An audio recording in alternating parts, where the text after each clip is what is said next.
Hello and welcome to 4am Art.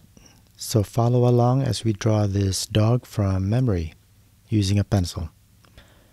So as usual, we'll go ahead and try to rough in the basic shapes first. I'm starting with a circle and rough shapes for the snout or the muzzle where the nose will be, and kind of roughing in the eyes as well. Now, if you have a reference picture, that would be better, of course, because then you can really check your proportions and everything. But since we're drawing this from memory, I'm just trying to imagine what a dog looks like, and we'll go from there. As you draw, especially from memory, if it looks right, just keep going. If it doesn't look right, step back, re-evaluate, and trust your instinct. So as I rough in the shapes, I'm going to be changing these later on, of course, as necessary. And I'm using a mechanical pencil here. You can see that it's a Franken pencil, a combination of two pencils that were broken, putting together the parts that were still working.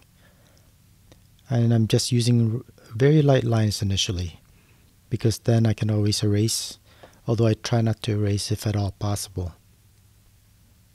I will use a combination of lines to show texture, to show volume, to show the planes of the face and the head, and I will also start shading as necessary when I feel like I feel fairly confident of where the darker tones are going to be, where the shadows are. And I always start with lighter tones as well. As far as shadows and shading, I can always make those darker. And as I go to the eyes here, notice that I've already made it a little bit darker, but we'll add in pupils a little bit later, and of course those will be even darker. So continue to just reevaluate, add more detail as necessary, and as you move along, as I mentioned, you'll realize where the planes will be. From the get-go, kind of get a good idea of where you want your light to go, or where your light will be coming from. This will indicate where the shadow areas will be. So in this case, I have it kind of coming from 11 o'clock. So you notice that the right side of his face here are in shadow, and I'm already starting to make those darker. And I'm doing this more or less like a sketch, so I'm trying to draw this actually as quickly as I can. And I'm using a lot of hatched lines and cross-hatched lines to get my tones. So I'm not going for realism here at all, purely a sketch.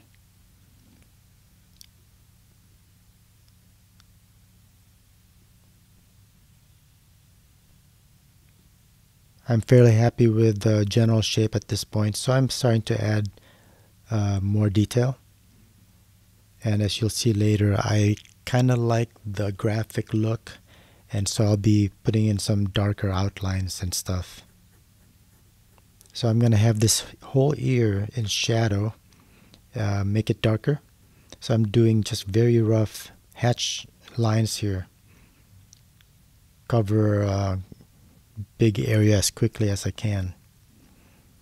And I want it a little bit darker, so I'm adding some cross-hatch lines here. And now I've switched to another mechanical pencil.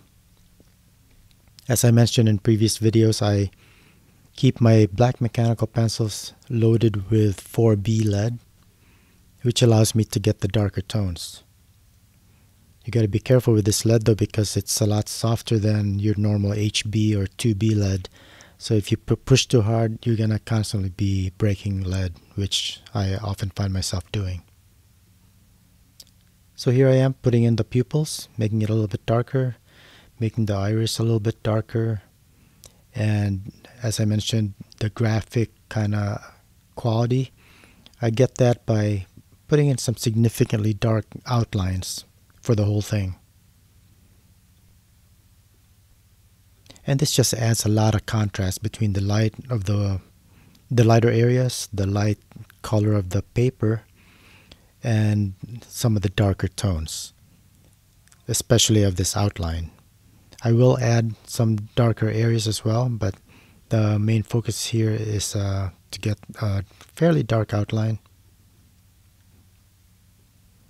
And I wanted at this point to make his right ear a little bit more matched to the left ear, which I made a little bit longer. So this is what I was talking about with reevaluating and correcting and changing things as needed. So now I've made the right ear a little bit longer, matching the left ear. Now I could stop right here and just leave the head as is, but the problem with that is it just looks like it's floating. So you want to kind of put it in context, and I'll generally add like the neck area. And I'll keep the focus on the head, the face, and keep, say, this neck area somewhat lighter tones, and I won't put in as dark outlines as I did with the head. A lot of rougher, obvious cross-hatch lines. Just make it even more sketchy, just so the focus, as I mentioned, stays on the head. So I hope you found this video useful. If so, please like, share, and subscribe, and let me know what you think. And good luck with your drawing endeavors. Take care, and I'll see you in the next video. Bye.